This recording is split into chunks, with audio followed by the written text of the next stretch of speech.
1 देखि 11 पदसम्म हामीले 5 को हेरेका थियौँ कि कसरी पवित्र परमेश्वर र पापी मानिस बीचमा मिलाप भएको छ भने आज 12 पददेखि लिएर 21 पदसम्म पाप र मृत्युले जसरी आदमदेखि लिएर येशू ख्रिस्टसँग राज्य गरेको थियो, त्यसपछि येशू ख्रिस्टमा अब अनुग्रह र जीवनले राज्य गरेको छ। र त्यो अवस्था मानिसमा ल्याउनको लागि आदमले जुन भूमिका खेलेको छ त्यसलाई रिभर्स अथवा त्यसलाई फेरि ओरिजिनल स्टेटमा लानको लागि येशू प्रभुले पनि त्यस्तै प्रकारको भूमिका खेल्नु भएको छ। त्यसै आदम सम्पूर्ण मानव जातिको प्रतिनिधि हो, जसको कारण उसको पापले गर्दा मानिसमा जीवन आउनुको सट्टा मृत्यु आयो। त्यस्तै किसिमले येशू ख्रिस्ट पनि दोस्रो आदम भन्ने शब्द चलाउन सकिन्छ कोरिन्थीको पत्रबाट।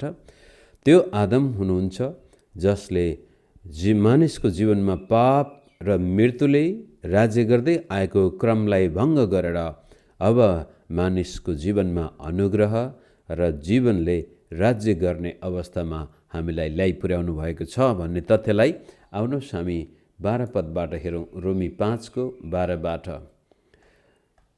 र फेसबुकको माध्यमबाट हेर्दै गर्नुहुने मित्रहरूलाई पनि स्वागत छ र धेरै धेरै धन्यवाद।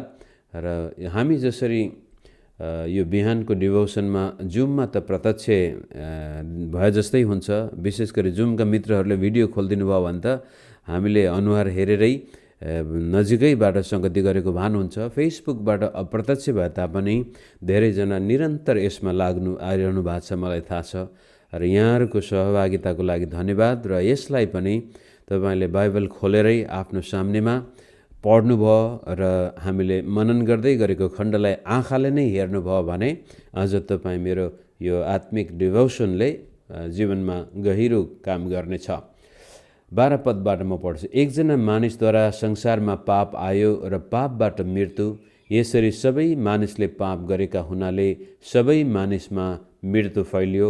व्यवस्था दिइन अघि पनि संसारमा पाप थियो, तर जहाँ व्यवस्था छैन त्यहाँ पापको लेखा पनि हुँदैन। आदमदेखि लिएर मूसासम्मका मानिसहरूमाथि मृत्युले राज्य गर्यो, तिनीहरूमाथि पनि जसले आदमले गरे जस्तो अपराध गरेका थिएनन्, ती आदम चाहिँ आउनु हुनेको प्रतिरूप थिए। यो खण्डले भन्दैछ सम्पूर्ण मानिस आदममा पापी छन्। र कतिपय व्यक्तिले भन्दछन् मैले त कुनै पाप गरेको छैन, म कसरी पापी भए। र एउटा रिडल, एउटा के भन्छ वाक्यांश त्यस्तै छ, मानिस पाप गरेर पापी हुन्छ कि पापी भएर पाप गर्छ भन्ने प्रश्न बेला बखतमा गरिन्छ। र यसले चाहिँ के भन्दैछ भने यदि हामीमा मृत्यु छ भने हामी पापी हौँ, कारण मृत्यु पापको प्रमाण हो। यदि कोही मान्छे मरेको छैन भने, सधैँ जीवित छ भने त्यो व्यक्ति चाहिँ अवश्य पनि पापरहित हुन सक्छ, किनभने पाप जहाँ छ त्यहाँ मृत्यु आउँछ। त्यसको मतलब जहाँ मृत्यु छ त्यहाँ पाप छ। र आदमदेखि लिएर संसारमा अहिलेसम्म र विशेष गरी रोमीको किताबले भन्न खोजेको कुरो येशू ख्रिस्टसम्म र त्योभन्दा अगाडिको कुरो गर्दाखेरि मूसाले व्यवस्था दियो अथवा मूसाद्वारा व्यवस्था आएको थियो र व्यवस्थाले पापको ज्ञान दिएको थियो। व्यवस्था आएपछि बल्ल पाप के हो भन्ने कुरा थाहा पाइयो। तर मृत्यु चाहिँ व्यवस्था अघि पनि थियो र व्यवस्था पछि पनि छ।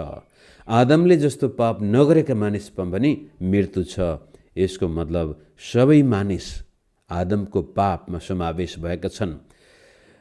यसले अर्को एउटा पक्ष हामीले हेर्नुपर्ने के छ भने कहिलेकाहीँ यो क्रिस्चियन विद्वानहरूको बीचमा र अहिले त कतिपय राम्रा विद्वान भनाउँदाहरू पनि उत्पत्ति 1 अध्यायदेखि लिएर 11 अध्यायसम्मको खण्डलाई उनीहरूले ऐतिहासिक नभएर यो एक किसिमको काव्यको रूपमा लिइदिन्छन्, साहित्यको रूपमा लिइदिन्छन्। उनीहरूले भन्छन् साँच्चै हिस्टोरिक के भन्छ ऐतिहासिक आदम थियो थिएन हामीलाई थाहा छैन, तर यो चाहिँ परमेश्वरले एउटा सन्देशमूलक हिसाबले यो कथा हामीलाई बताइएको हो भन्नेहरू पनि थुप्रै देखा परेका छन्। तर पौल र प्रभु येशू स्वयंले पनि यसलाई एउटा काव्यको रूपमा नलिएर वास्तविक ऐतिहासिक घटनाकै रूपमा लिनुभएको छ र जसको कारण पावलको विचारमा के भनेदेखि आदम चाहिँ त्यो व्यक्ति हो जो सारा मनुष्यको पिता हो। आदमको अर्थ नै मानव मनुष्य, अनि त्यो आदममा सारा मानव समावेश छन्। हामी आदमकै सन्तान हौँ भनेर उत्पत्तिको किताबले स्पष्टसँग देखाउन खोजेको कुरो हो।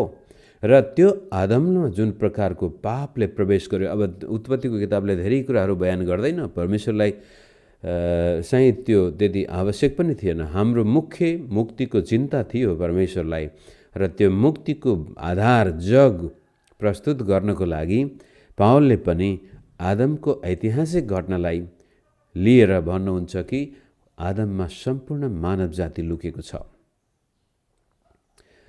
र आदमले जुन पाप गर्यो त्यो पाप त्यसपछि तपाईँ र मैले पाप नगर्दा पनि हामीमा सरेको छ। अब त्यो हाम्रो पापी स्वभाव नै भइसक्यो। अब यसलाई वैज्ञानिकहरूले व्याख्या गर्दाखेरि यसलाई सेल्फिस जिन भनेर, हाम्रो यस्तो किसिमका ती जिनहरू छन् जसले हामीलाई बाँच्नको लागि सहायता गर्छन्। सर्भाइभल अफ द फिटेस्ट भन्ने जुन वैज्ञानिकहरूको सिद्धान्त छ, कसरी त भन्दाखेरि हामीमा यस्तो किसिमको स्वभाव छ, चरित्र छ, जसले आफ्नो बचावटको लागि जे पनि गर्न तयार हुन्छ। तर बाइबलले त्यसलाई सेल्फिस जिन भन्दा पनि पापी स्वभाव भन्छ, जुन स्वभाव आदममा उत्पन्न भएको छ। जुन दिन तिमी यो फल खान्छौ भन्छ। अब त्यस कारण त्यो घटना, त्यो काम, त्यसलाई चाहिँ यसरी भनेको छ 14 पदको 14, आदमदेखि लिएर मोसासम्मका मानिसहरूमाथि मृत्युले राज्य गर्यो, तिनीहरूमाथि पनि जसले आदमले गरे जस्तो अपराध गरेका थिएनन्। अब आदमको अपराध के थियो त भन्दाखेरि नयाँ नियमले पनि बयान गर्दाखेरि उसले परमेश्वरले दिएको जुन आज्ञा थियो, जुन सीमा थियो, जुन परिधि थियो, मानवताको परिधि तोडेर ईश्वरीय परिधिभित्र पाइला चाल्ने प्रयास गर्यो। अनि त्योभन्दा अगाडिको सृष्टिको बयान जब बाइबलले गर्दछ, त्यहाँ पनि शैतान भन्ने एउटा शक्ति तत्त्व त हामी देखिरहेछौँ। त्यसले पनि त्यही गर्न खोजेको थियो। ऊ एउटा स्वर्गदूत थियो, त आफ्नो सृष्टिको परिधि नागेर ऊ सृष्टिकर्ता बन्न खोज्दाखेरि उसले आफ्नो स्थान गुमाएको थियो। त्यस्तै किसिमले आदमले पनि उसलाई सारा सृष्टिमा अधिकार दिएको थियो, राज्य गर्नको लागि उसलाई त्यहाँ राखिएको थियो। तर आदमले मानवताको परिधि नाग्यो र परमेश्वर जस्तै बन्न खोज्यो। फलस्वरूप उसको स्वभावमा नै बडो गजबको परिवर्तन आउँदछ। अब ऊ स्वभावैले धर्मकर्म गर्नुको सट्टामा स्वभावैले पाप गर्नपट्टि लाग्यो। धर्मकर्म भनेदेखि स्वभावैले असल गर्नुको सट्टामा, भलाइ गर्नुको सट्टामा खराब गर्नतिर ऊ लाग्यो। अनि यसको प्रमाण त हामीले कतै खोज्न जानु पर्दैन, हाम्रै आफ्नै हृदयलाई हेर्ने बित्तिकै थाहा पाउँछौँ मानिस पापी छ भन्ने कुरा। त आज संसारमा धर्मकर्मको समस्या भन्दा पनि मानिसभित्रको पापको समस्या हो। त्यो पापको समाधान कहाँ छ, कसरी छ भनेर मान्छेले खोज्नु बुद्धिमानी हुन्छ। तर कुन धर्म राम्रो छ भन्नुभन्दा पनि मानिसभित्रको पापको समाधान के छ त। अनि 12, 13, 14 पदमा चाहिँ यस किसिमले आदम चाहिँ आउनु हुनेको प्रतिरूप थिए भन्नाले अब यो यीशु ख्रीष्टको प्रतिरूप पनि हो, तर सम्पूर्ण मानवको प्रतिनिधि हो भन्न पनि खोजिएको हो। आदममा सबै मानिसहरू समावेश भएका छन् प्रतिनिधिको रूपमा। 14, 15 पदबाट हेरौँ। अब त्यति भनिसकेपछि व्यवस्था आउन अघि पनि मृत्यु थियो, व्यवस्था पछि पनि मृत्यु छ, आदमको पाप नगर्नेहरू पनि मरिरहेका छन्। यसको मतलब सम्पूर्ण मानिसमा पाप छ, पापले मृत्यु ल्याउँछ।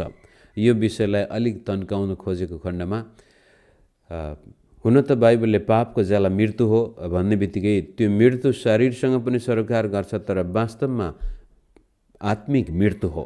मानिसको आत्मा मर्यो। जुन आत्माबाट परमेश्वरसँग मानिस सम्पर्क राख्न सक्थ्यो, सम्बन्ध राख्न सक्थ्यो, त्यो मर्यो। अनि त्यसलाई दोस्रो मृत्यु पनि भन्दछ बाइबलले। र त्यसलाई अझ बयान गर्दा नरक पनि भनिएको छ। मानिस एउटा स्वर्गीय अवस्थामा बाँच्नुपर्ने प्राणी हो, तर अब ऊ नरकीय जीवनमा जानु परेको छ, कारण उसले परमेश्वरसँगको सम्बन्ध राख्ने जुन मानवीय अङ्ग थियो त्यो पापको कारण मर्यो। त्यसपछि 15 पद, सित्तैको वरदान र त्यस अपराधमा केही समानता छैन। यो सित्तैको वरदान भन्ने बित्तिकै मुक्ति, अनुग्रह, परमेश्वरले दिने पापबाट दिने मुक्ति। मुक्ति सित्तैको वरदान हो, हामीले कमाएका होइनौँ भन्ने कुरा देखाएको हो। त यो र आदमले गरेको अपराधमा समानता छैन भन्दाको मतलब उस्ता उस्तै होइनन्, यसमा धेरै फरक छ। एक किसिमले उस्ता उस्तै देखिए तापनि यिनीहरूको असर चाहिँ धेरै फरक छ भन्न खोजेको हो।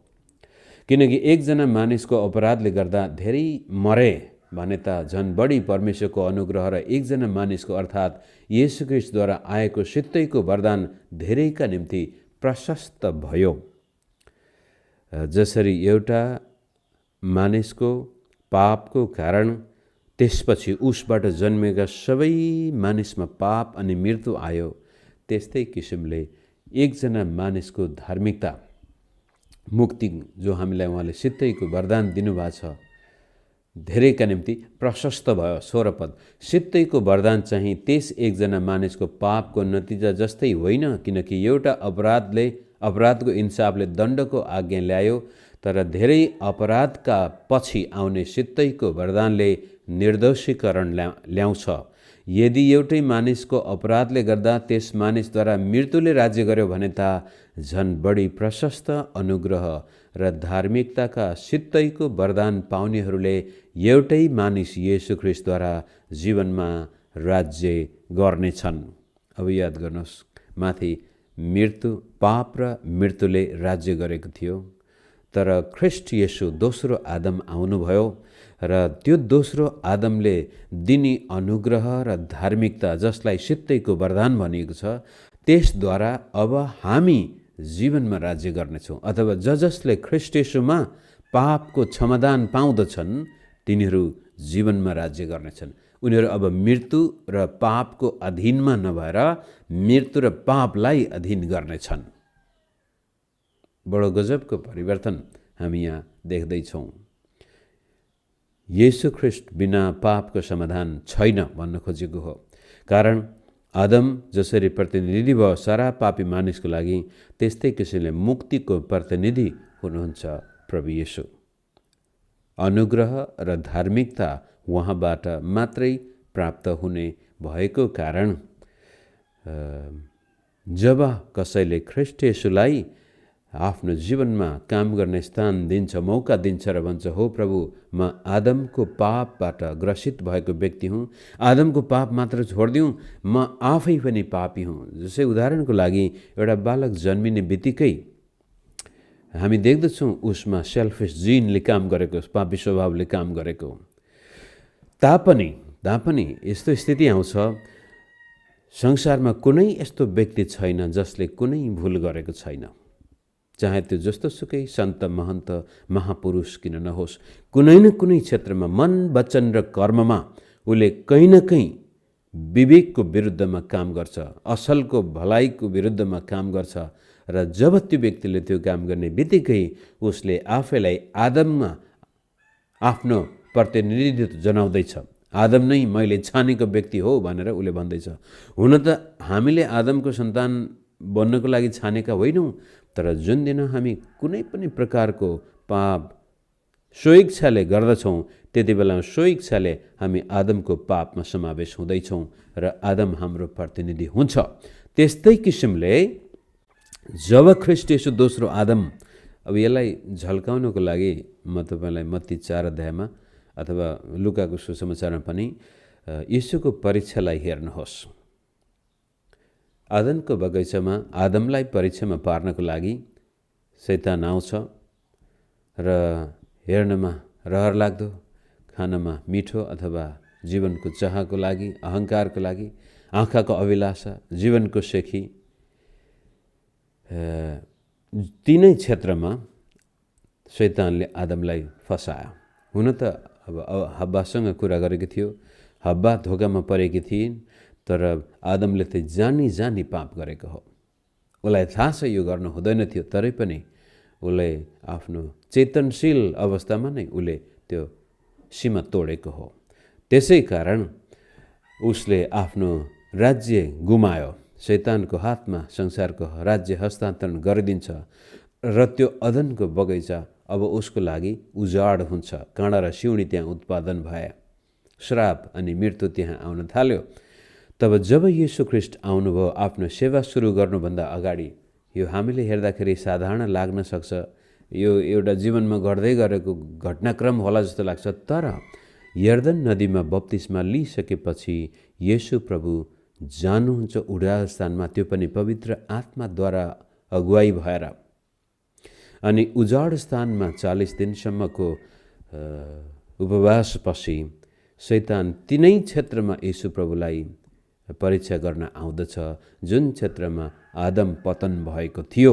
अनि येशू प्रभुले शैतानलाई आफ्नो पवित्र जीवनबाट जुन कुरो आदमले गुमाएको थियो त्यो फिर्ता लिनुहुन्छ र शैतान उजाड स्थानमा गएर शैतानलाई उजाड स्थानमा नै पराजित गरेर त्यसपछि त्यो उजाड स्थानलाई जीवनको बगैँचा बनाउनुहुन्छ र बल्ल त्यसपछि आफ्नो सुसमाचार प्रचार गर्न गालिलमा जानुहुन्छ।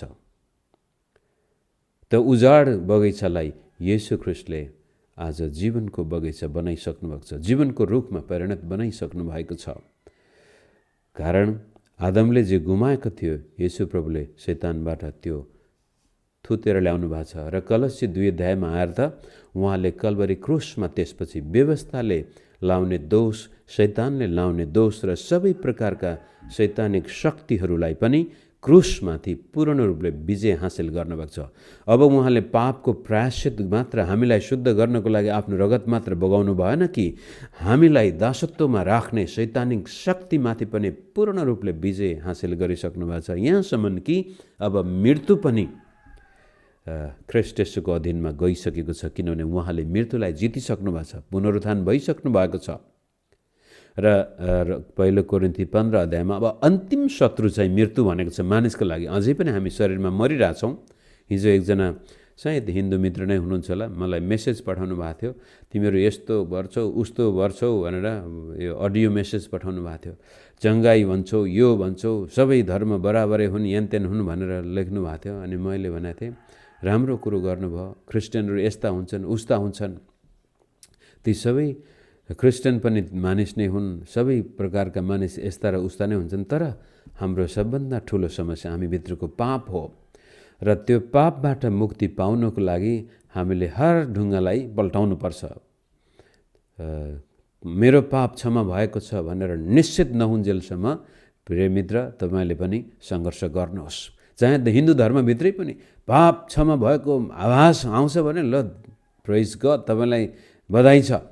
अथवा कुनै पनि अरू धर्ममा तपाईँले आफ्ना पाप क्षमा भएको निश्चयता पाउनुहुन्छ भने स्वागत छ तपाईँको धर्ममा पनि।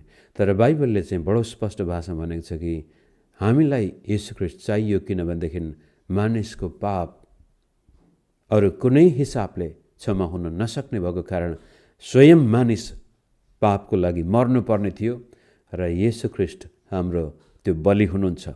त हाम्रो पापको बलि मात्रै उहाँले भइदिनु भएन कि अब चाहिँ शैतानिक शक्तिमाथि पनि उहाँले विजय हासिल गर्नुभएको छ। उहाँले हामीलाई आफ्नो धार्मिकता मात्र दिनु भएन, आफ्नो राज्य पनि दिनुभयो। त्यसै कारण यो 17 पदको अन्तिम, यदि एउटै मानिसको अपराधले गर्दा त्यस मानिसद्वारा मृत्युले राज्य गर्यो भने त झन बढी प्रशस्त अनुग्रह र धार्मिकताका सित्तैको वरदान पाउनेहरूले एउटै मानिस येशू ख्रीष्टद्वारा जीवनमा राज्य गर्नेछन्। तपाईँको जीवनमा राज्य गर्दै हुनुहुन्छ अथवा परिस्थितिले तपाईँलाई आफ्नो दास बनाएको छ? याद गर्नुहोस्, म त बेला बखतमा त हाम्रा विश्वासीहरू मित्रहरू यहाँहरूलाई पनि जिस्काउन मन लाग्छ कि तपाईँ साँच्चै जीवन जिउँदै हुनुहुन्छ अथवा जसोतसो बाँचिरहनु भएको छ? येशू ख्रीष्टले हामीलाई जीवन जिउनको लागि बोलाएको हो, राज्य गर्नको लागि बोलाएको हो। परिस्थितिका दास होइन, परिस्थितिलाई आफ्नो दास बनाउन सक्ने अवस्था प्रभुले हामीलाई बनाइसक्नु भएको छ। तर कतिपटक हाम्रो विश्वासको कमी, कतिपटक हाम्रो इच्छा शक्तिको कमी, कतिपटक अनुशासनको कमीले गर्दाखेरि धेरै ख्रिस्टियनहरू दास भएर बसिरहेका हुन्छन्। हामी राज्य गर्नुपर्ने व्यक्तिहरू हो, परिस्थितिमाथि राज्य गर्नुपर्ने हो। यो शरीरमा रहुन्जेलसम्म ख्रिस्ट येशूको अनुग्रहमा, ख्रिस्ट येशूको धार्मिकतामा, पवित्रतामा, शुद्धतामा, विवेकमा हामी येशूलाई महिमा दिँदै आफ्नो जीवन रहर लाग्दो तरिकाले बिताउनु पर्ने हो। मैले समय बढी लिएछु। 18 पद, यसैले जसरी एउटै मानिसको अपराधले सबै मानिसहरू दण्डका भागीदार बने, त्यसरी नै एउटै मानिसको धार्मिकताको कामले सबै मानिसहरूका निम्ति धर्मी ठहरिएर जीवन ल्याउँछ। हामी किन राज्य गर्न सक्छौँ भनेदेखि येशू ख्रिस्टले त्यो राज्य पूर्ण रूपले हाम्रो सामनेमा हामीलाई प्रस्तुत गरिसक्नु भएको छ। उहाँको अनुग्रह र उहाँको धार्मिकताले गर्दाखेरि। 19 पद, किनकि जसरी एउटै मानिसको अनाज्ञाकारिताले धेरैजना पापी बनाइए, त्यसै गरी एकैजनाको आज्ञाकारिताद्वारा धेरैजना धार्मिक बनाइने छन्। यो खण्डलाई चाहिँ कतिपटक धेरैले अपव्याख्या पनि गरेको पाइयो। त्यहाँ कसरी भने, जसरी आदमले पाप गर्यो हामी सबै पापी भयौँ, त्यसै गरी अब चाहिँ येशू ख्रिस्टले त्यो पापबाट सम्पूर्ण मानिसलाई मुक्ति दिइसक्नु भएको कारण अब सबै मानिसहरू धर्मी भइसके। येशूलाई विश्वास नगरे पनि केही फरक पर्दैन। सम्पूर्ण मानव जातिलाई येशू ख्रिस्टले अब पापबाट मुक्ति दिइसक्नुभयो भनेर एउटा अङ्ग्रेजी शब्द चलाइन्छ। त्यो विचारलाई प्रस्तुत गर्न त्यो हो युनिभर्सलिजम, अथवा अन्तिममा सबै मानिसहरूलाई प्रभुले जीवन दिनुहुनेछ। सबैका पापको लेखा प्रभुले क्रुसमा लिइसक्नुभयो। अब चाहे त्यसले विश्वास गरोस् नगरोस् भनेर यो युनिभर्सलिजमको लागि यो पदहरू चलाइन्छन् बेला बखतमा। तर पक्कै पनि पावलले त्यो भन्न खोजेको होइन। जसले उहाँमाथि विश्वास गर्नेछन्, जसरी आदमले राजी खुसीले परमेश्वरको आज्ञा तोड्ने निर्णय गर्यो र उसमा त्यसपछि त्यस्तै किसिमले आज राजी खुसीले तपाईँ र मैले आफ्नो विश्वास ख्रिस्ट येशूमा जाहेर गर्छौँ भनेदेखि त्यति बेलामा हामी त्यो राज्यमा प्रवेश गर्दछौँ। किनभने सृष्टिको नियम कहिले पनि परिवर्तन हुँदैन। परमेश्वर कहिल्यै परिवर्तन हुनुहुन्न। उहाँ हुनुहुन्थ्यो, हुनुहुन्छ, हुनुहुनेछ। उहाँ एक समान। आदमले जसरी स्वेच्छाले आफ्नो जीवनमा पाप ल्याएको छ, त्यस्तै किसिमले आज ख्रिस्ट येशूले हामीलाई जीवनमा प्रवेश गर्ने ढोका पूर्ण रूपले खोलिदिनु भएको छ र हामीलाई उहाँको अनुग्रहद्वारा यस्तो गजबको स्थानमा ल्याउनु भएको छ जुन स्थानबाट अब हामी निर्णय पनि गर्न सक्ने भएका छौँ। हाम्रा आँखा पनि खोलिएका छन्, तर त्यो पाइला चाल्ने जिम्मा हामीबाट हटेको छैन। त युनिभर्सलिजम यहाँ हामी देख्दैनौँ, तर पावलले अरू ठाउँमा पनि धेरै पटक भनेको छ कि विश्वासद्वारा, अनुग्रहमा विश्वासद्वारा हामीले मुक्ति पाएका छौँ। त येशू ख्रिस्टमा त्यो विश्वास जाहेर गर्नु नै पर्ने देखिन्छ। 20-21 पद, व्यवस्था आयो र अपराधको वृद्धि भयो। हुन त अपराध त थियो, तर व्यवस्था त्यो अपराध कति धेरै रहेछ भन्ने कुरा देखियो। तर जहाँ पाप बढ्यो अनुग्रह झन् बढी मात्रामा बढ्यो। यो पनि बडो एउटा कतिको लागि यो अर्थहीन पद पनि हुनसक्छ, तर जसले अनुग्रहको अनुभव गरेको छ त्यो व्यक्तिको लागि अत्यन्तै आरामदायी, अत्यन्तै उत्साहको वचन हो यो। जहाँ पाप बढ्यो त्यहाँ अनुग्रह झन् बढ्यो। यस हेतुले कि जसरी पापले मृत्युमा राज्य गर्यो, त्यसै गरी येशू ख्रिस्ट हाम्रा प्रभुद्वारा अनुग्रहले धर्मी ठहराएर अनन्त जीवनसम्म राज्य गरोस्। माथि हामी जीवनमा राज्य गर्नेछौँ, यहाँ चाहिँ अब अनुग्रहले जीवनमा राज्य गर्नेछ। किनभने जहाँ पाप बढ्यो त्यहाँ प्रभुको अनुग्रह बढेर आयो, जसले गर्दाखेरि अनुग्रहद्वारा आज हामीलाई सित्तैमा मुक्ति मिलेको छ। परमेश्वरको वरदान जो मुक्ति हो त्यो हामीलाई सित्तैमा आएको छ, त्यो अनुग्रहको काम। र यस किसिमले यो खण्डबाट पाप र मृत्यु एकातिर देखिन्छन् भने अनुग्रह जीवन अर्कोतिर देखिन्छन्। आदममा पाप र मृत्यु आएका थिए, सारा मानिसको भाग्य त्यही छ। अनि येशू ख्रिस्टद्वारा अनुग्रह धार्मिकता आयो।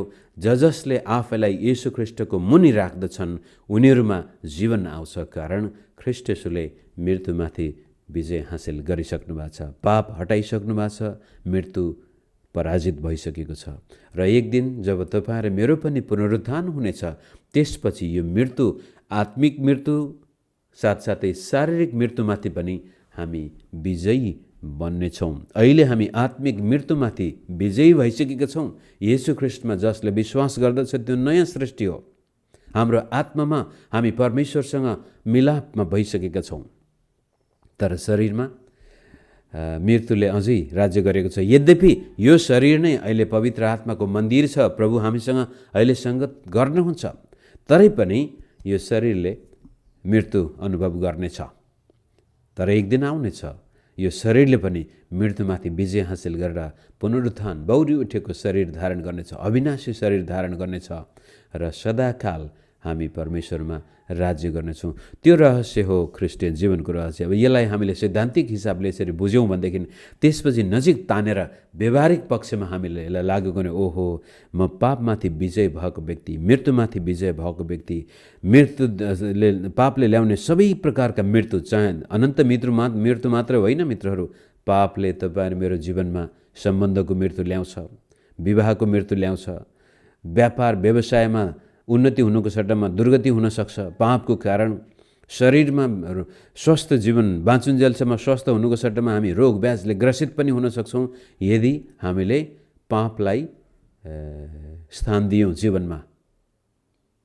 पापको उपस्थितिबाट पनि हामीले सतर्क भएनौँ, अनुशासनमा बसेनौँ, आत्मिक जीवनमा पवित्रताको लागि अगाडि गएनौँ, विवेकले दोष्याएको कुरो तुरन्तै त्यसबाट फर्केनौँ, पवित्र आत्माले दोष देखाउने बित्तिकै पश्चाताप गरेनौँ, मेरो जीवनमा यहाँनिर कमजोरी छ भन्ने कुरा थाहा पाउँदै पनि त्यसबाट उकास्नको लागि मेहनत गरेनौँ, परिश्रम गरेनौँ, प्रभुसँग सहायता मागेनौँ, मानिससँग परामर्श लिएनौँ भनेदेखि त्यो पापले हाम्रो जीवनमा मृत्यु ल्याइरहेको हुनसक्छ, त हामीलाई दास बनाइरहेको हुनसक्छ। जुन कुरोले हामीलाई आफ्नो बसमा राख्छ त्यसका हामी दास बन्दछौँ। तर ख्रीष्ट येशूलाई धन्यवाद होस् कि उहाँले हामीलाई पाप र मृत्युबाट विजयी जीवन दिइसक्नु भएको छ र त्यसको अनुभव अहिले नै हामी गर्न सक्छौँ। त्यो हो क्रिस्चियन जीवनको एउटा रहस्य। चाहेको खण्डमा तपाईँ र म पवित्र जीवन बिताएर पवित्र आत्माको शक्तिमा र स्वर्गीय जीवनको लक्षण यसै संसारमा पनि देखिन सक्छ। तर सानातिना पापलाई हामीले जीवनमा काम गर्न दिएको कारण शैतानिक शक्ति जो हारिसकेको छ र पनि बेला बखतमा टाउको घुसार्छ। त्यसै कारण पावलले भन्छ एफेसी 4:27 शैतानलाई मौका नदेऊ। आउनुहोस् हामी यो फेसबुकका मित्रहरूसँगै छोटो प्रार्थना गरेर बिदा हुनेछौँ।